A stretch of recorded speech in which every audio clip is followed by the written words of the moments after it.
E aí, Errado Aqui? Se você quer deixar a sua pergunta para o próximo Errado Responde, não esquece de colocar a hashtag Errado Responde e a sua pergunta na frente, para eu saber que você quer que eu responda ela em um vídeo, e não nos comentários mesmo.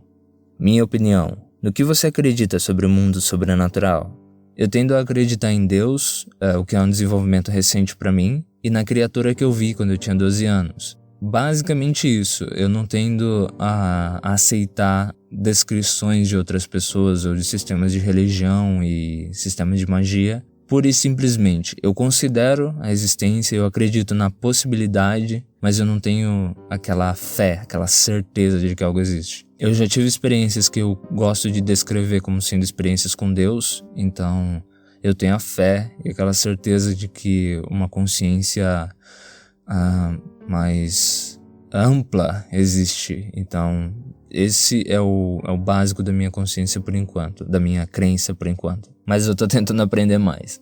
Vinícius, você pretende continuar com a série de batalha sobrenatural no canal? Pretendo sim, é uma série muito boa pro canal e é bem divertida de fazer, só que eu preciso estabelecer as criaturas que vão batalhar. Então, eu não posso simplesmente falar de 2 seres aleatórios sem eu ter vídeos sobre cada um deles. Então, para fazer um vídeo da batalha sobrenatural, eu preciso fazer 2 vídeos sobre os seres que vão batalhar. Então, ela é uma série que foi feita mais com a intenção de divulgar vídeos que já tinham sido feitos, do que para ser algo por si só. Eu não imaginei que as pessoas iam curtir ela, mas eu pretendo voltar sim, só que vai levar um tempo. Eu tô focando em outras coisas, em estabelecer as coisas que eu quero falar, porque eu fiquei muito tempo sem fazer vídeos, então eu quero reestruturar o canal. Exertio the Hedgehog. Você sabia que na mitologia romana, etrusca, Titã, Olimpo e Ninfa eram deuses próprios? É difícil achar fontes sobre eles, mas vou mandar um resumo. O Titã romano era o deus dos astros, e irmão mais velho do Sol e Saturno.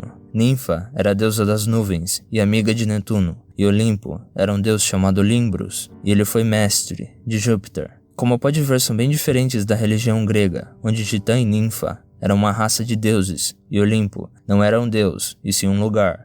Isso vai acontecer muito conforme você vai estudando diferentes mitologias, você vai notar muita semelhança. Isso acontece porque foi algo que eu falei no meu vídeo que é religião, ou a origem da religião, ou foi naquele, ou vai ser em um vídeo que eu vou lançar sobre o xamanismo, onde eu desmistifico essa ideia de ur-religião, que é uma religião primária, ou a verdadeira que surgiu. Todas as religiões, elas são um amálgamo de crenças diferentes, então você sempre vai ter coisas assim, similaridades em alguns casos muito fortes. Então é possível que os gregos inclusive tenham se inspirado muito em outra cultura e desenvolvido um sistema assim. Então não me surpreende que você tem nomes muito parecidos ou seres muito parecidos em crenças relativamente diferentes. Rafael Adriano. 1. Pode te dar um abraço? Claro, mano, sempre. 2. O que acha dos dinossauros mencionados em culturas como Stoa-Sua e o Ashorie, de uma tribo que realmente existe? São um subgrupo Yanomami. Eu não posso afirmar com relação a essas tribos em si porque eu nunca pesquisei sobre o tema, mas o que eu vejo muito de dinossauros ou de tribos que relatam seres muito parecidos com dinossauros são grupos que acharam fósseis e estão tentando explicar como esses fósseis funcionam ou como esses seres eram e operavam enquanto vivos. Essa é a explicação mais razoável, porque é muito difícil que dinossauros não aviários tenham sobrevivido àquele cataclisma sinistro com meteoro atingindo o planeta. E além disso, faz muito tempo que eles existiram, então eu acredito que se dinossauros existissem, pelo menos dinossauros não aviários, existissem até hoje, a gente saberia, a menos que exista um esforço grande para ocultar isso por alguma razão. Nagato. Em briga de saci, qualquer chute é voadora? Não, cara, não. Você tem rasteira, dá pra picar o rodo assim, você tem o chute mortal, você tá com uma mortal pra trás e pá, mortal pra frente com o calcanhar. Pô, cara, tem tanto chute, você pode dar aquela estrelinha e dar um chute de lado assim, mano. Tem tanta coisa, velho. Sem falar de soco também, né, você pode equipar soco nos golpes. Joelhada, você pode dar joelhada. Qual é, cara? Não é sou voadora não, pelo amor de Deus.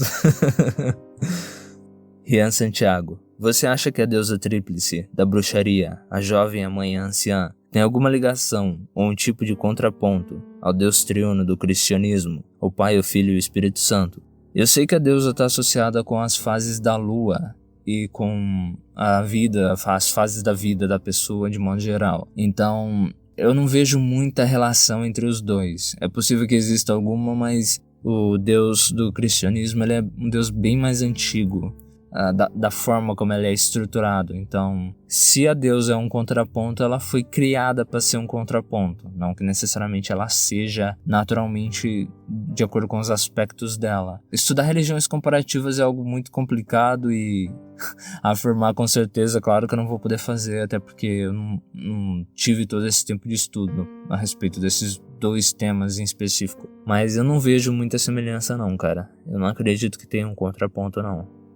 Lobo da Meia-Noite. Você pretende falar sobre outros seres que as pessoas podem se transformar? No momento eu pretendo falar mais sobre folclore e introduzir os temas necessários para poder entrar na mitologia suméria. E depois a partir do ano que vem, eu vou começar a fazer vídeos sobre lobisomens. Não teriantropos de modo geral, só lobisomens mesmo. E esse vai ser o meu foco por enquanto. Eu acho interessante também homens felinos e homens ursos. Mas o foco mesmo vai ser o lobisomem por enquanto. Lourenço Berger. Quem venceria numa briga entre gigantes de gelo, mitologia nórdica, fomorianos, mitologia celta e titãs, mitologia grega? A única questão aqui que eu fico em dúvida é entre os fomori e os titãs da mitologia grega, porque os gigantes de gelo eu sei que eles podem morrer, e os titãs não, então eu não sei se os fomori podem morrer, então eu acho que só essa questão. Se os fomori eles eram, eu acredito que deuses da natureza, eles, a menos que eles sejam poderosos o suficiente para aprisionar os titãs, não tem chance, não tem chance deles ganharem. Os titãs são imortais, realmente imortais, então é bem difícil, cara, lutar contra alguém que não morre. Diego. Sim, mano, eu vou mandar perguntas em todos os vídeos, mesmo se você parar de me escolher. Ainda bem que você tocou no assunto de magia, porque eu estava curioso para saber o quanto você tinha evoluído, desde aqueles vídeos sobre meditação e tal. Ainda mais agora, que eu te vejo como um arquimago. Eu parei de fazer meditações transcendentais porque eu comecei a ter umas... Eu não sei exatamente o que era, mas é tipo umas visões enquanto eu tava meditando. E eu vi alguns cenários diferentes, lugares, pessoas. E culminou em eu ter uma experiência que foi associada a um pesadelo que eu tive. Então naquela noite eu tive um pesadelo bem sinistro, com uma voz grossa, dando uma risada mó macabra. E aí durante a meditação eu escutei essa voz tipo nitidamente. Como se fosse aquelas alucinações que eu tinha de vez em quando eu ia dormir. A hipnagogia. É hipnagogia? Eu nem lembro mais o nome. Algo assim. São alucinações principalmente auditivas no meu caso, que eu tinha quando eu ia dormir. E aí eu tive essa e eu decidi que eu não tava a fim de explorar isso muito mais a fundo não, porque o pesadelo que eu tive foi bem emotivo, foi bem emocional, né?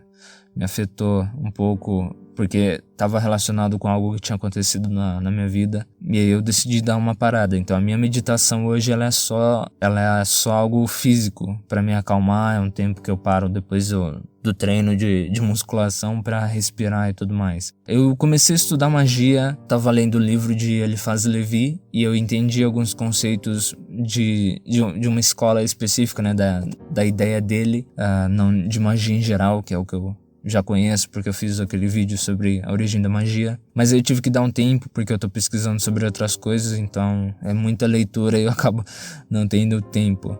Mas eu não chego a ser um arquimago não, cara. Eu nem pratico magia. Winchester. Bom, eu queria saber mais sobre as famosas simpatias, que sempre tem um parente que fala sobre isso. Enfim, queria saber se essas simpatias são feitiços ou pactos. Simpatias são rituais mágicos, não necessariamente feitiços. Feitiços são rituais falados. Simpatias, elas podem ser faladas e elas também têm um componente físico. Então, o que basicamente você faz, eu recomendo você assistir o meu vídeo sobre a origem da magia.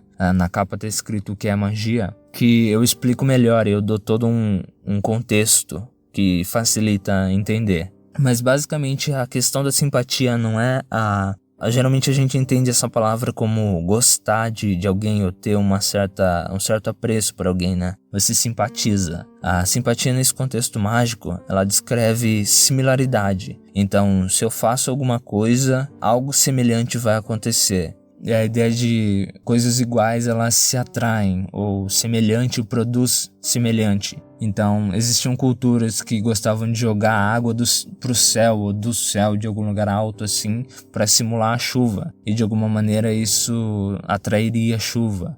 Algumas culturas faziam sons de trovão para atrair trovão. As pinturas rupestres, que é uma das ideias, eles representavam animais sendo mortos ou grávidos para influenciar nas caçadas ou para aumentar o rebanho, aumentar a quantidade de indivíduos no rebanho. Então, é mais essa ideia de semelhante produz semelhante. Realmente você deve assistir o meu vídeo sobre a origem da magia, porque eu dou todo um contexto e facilita entender, e eu vou um pouco mais a fundo também. Se eu for tentar explicar aqui, eu vou com certeza acabar me atrapalhando e só confundindo as coisas mais ainda. Mas é isso aí, esse é o Errado Responde dessa semana. Espero que vocês tenham curtido e até semana que vem. Eu sou o Errado e esse é o Erro do Mundo. Adeus.